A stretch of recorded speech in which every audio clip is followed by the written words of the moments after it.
भेड़ मरने तक भी नहीं सोचेगी कि इस जीवन में वह एक बार चील के साथ आसमान में उड़ सकती है। बस इस बार वह स्वर्ग के लिए उड़ रही है।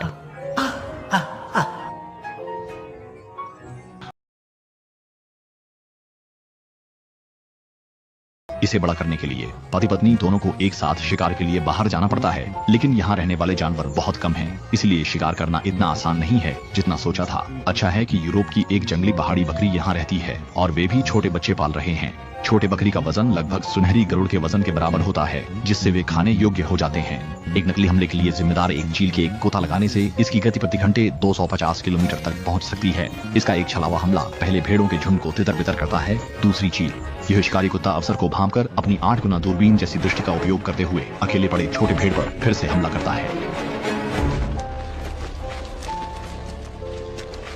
इस समय छोटा मेमना शायद मरा नहीं है। उसका दर्द कम करने के लिए उसने उसे हवा में ले जाया। यह भी नहीं पता कि इस समय छोटे मेमने के मन में क्या चल रहा है।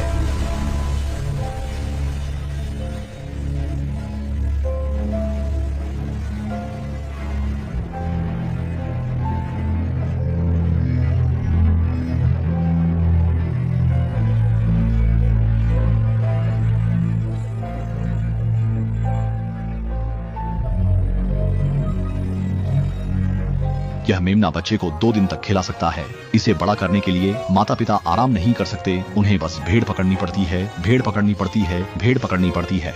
8 सप्ताह बाद योझाई अंततः बड़ा हो गया। उसका घोंसला छोड़ना माता पिता के शिकार का दबाव कम कर देता है, लेकिन इसके बाद आने वाली सर्दियों में पहाड़ों पर शिकार कम होता जाता है। पकड़ना और भी कठिन हो गया है।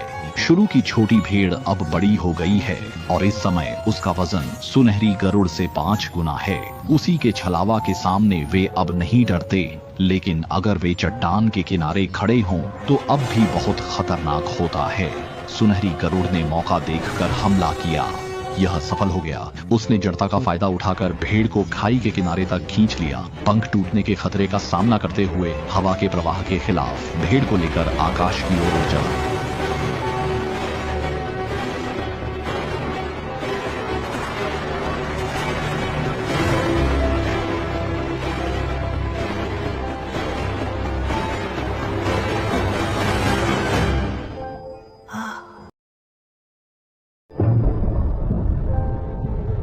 यह भोजन उनके पति पत्नी को कई दिनों तक खाने के लिए पर्याप्त है। पर्याप्त चर्बी का भंडारण करके ही वे सुरक्षित रूप से ठंड के मौसम को पार कर सकते हैं।